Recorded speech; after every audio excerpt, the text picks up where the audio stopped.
There were already Chinese in Australia prior to the gold rush years, so some of them came out freely. I think even as early as 1820 there were gardeners in Western Sydney, out in Parramatta, and all sorts of just different individuals. Diaspora in Australia, people came from everywhere.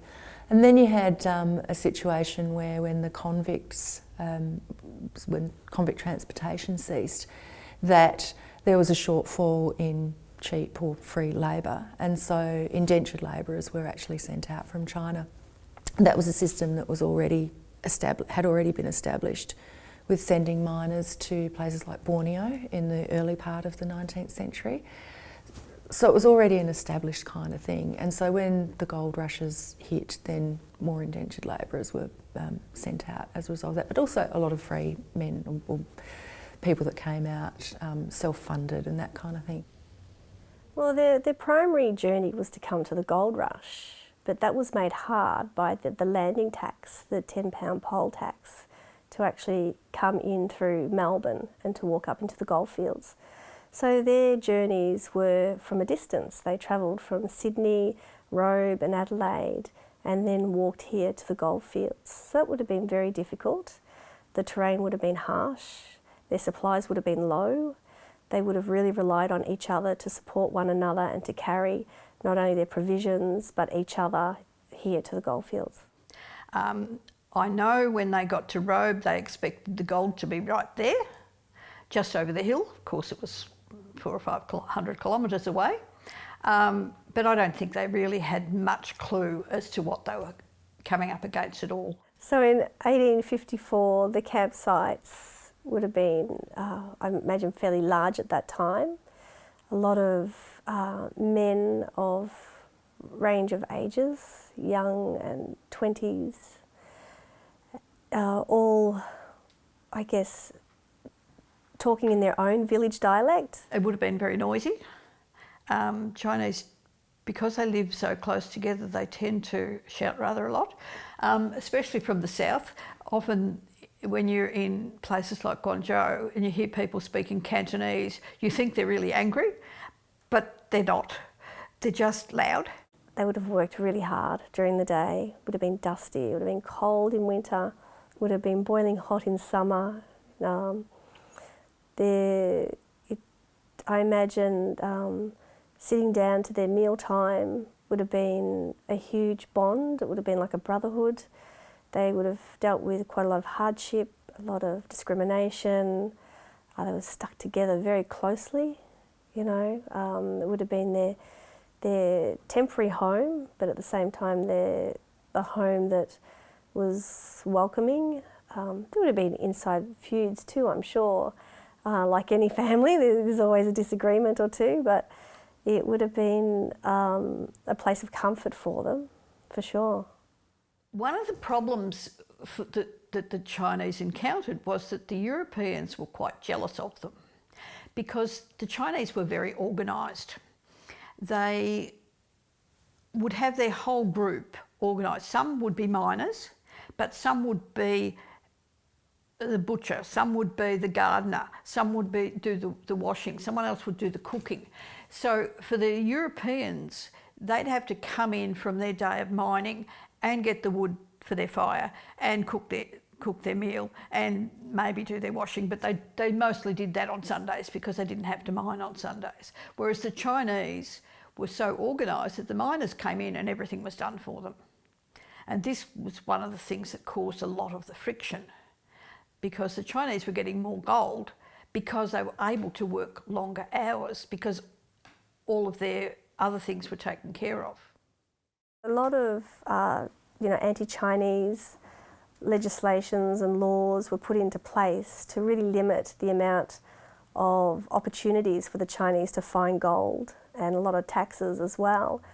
And that was one way of enforcing legally, I guess, discrimination upon the Chinese and limiting what they can actually do here in the Goldfields. Initially they came to Victoria directly or Sydney and then made their way to the diggings, and then in time what's known as the Great White Walls are built, I guess, through a legislative framework, and that's through the imposition of two taxes. One is the residence tax we have to pay to be a resident in the colonies of Victoria and New South Wales states, and the second is the poll tax, which is a very very dramatic and pretty arbitrary way of raising a levy against a certain group of people. And of course, this was the Chinese. There was sort of a view of, oh yes, it was just a bunch of sad Chinese labourers and miners coming out, and that they had a really hard time and we were rotten to them, and then they picked over tailings and went home. Isn't really anywhere near the full story, or it's a part of it. And then when we just hear about things like the riots at Lambing Flat or the Clunes riot and the Buckland River riots and things like that, there's just such a big focus on those stories. And yet, just by looking at those alone, which is often what happens, it doesn't allow for the richness of the contributions that the Chinese have actually made to Australian culture. There is a stereotype that they all smoked opium and lived on the edge of the community and were hopeless victims. Not the case at all. Often Chinatowns were in the middle of town. They were near the action, if you like, the commercial action. And when you look at it, you'll find a more revealing and interesting but ambiguous set of social relations where, yes, on one hand there's racism, there's poll taxes, and there's very challenging circumstances, but on another, people are making money, they're going into business ventures with European miners, and I suspect on one level they're just getting on with it and working their way around some of the injustices that they would have encountered in what would have been, I suspect, a very challenging situation. And I think that's like a lot of societies, that racism and harmony can exist side by side. Of course, luck is like luck anywhere in the goldfields. If you haven't struck it rich, or if your group hasn't made a lot of money, you haven't got enough money to go home.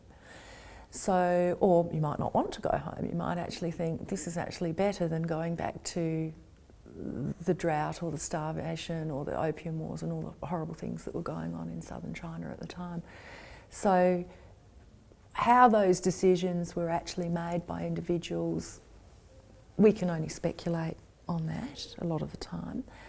A lot of those men actually did stay and married European women and established businesses and families, but using the transferable skills that they already had. And we have to remember it's an incredibly sophisticated culture that they've come from, and that their skills and their adaptability and ability to survive in this incredibly bizarre and harsh land is remarkable.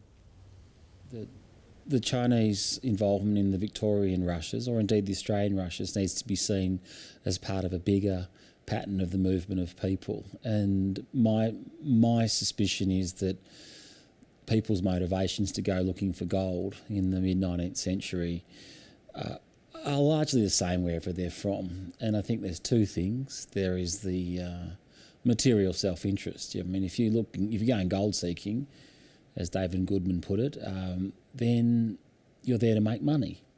But also, we're talking about, in the 1850s, a time where there'd been a whole spate of failed revolutions in Europe, a time of significant upheaval in certain parts of the world, and also the impress of the Industrial Revolution was the reality of working there would have been quite overwhelming for a lot of people.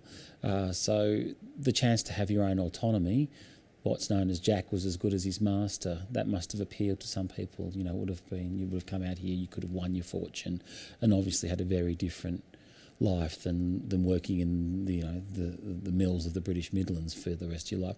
And likewise for the Chinese, we're talking about the opium wars in the prelude to the gold rushes, And then a very major civil war, perhaps one of the most bloody things that happened in human history. Millions and millions of people are dying, ethnic strife, and just a time of incredible upheaval in China. And a lot of people would have taken the opportunity to come out and win their fortune, have some autonomy and escape, a very uncertain situation back home.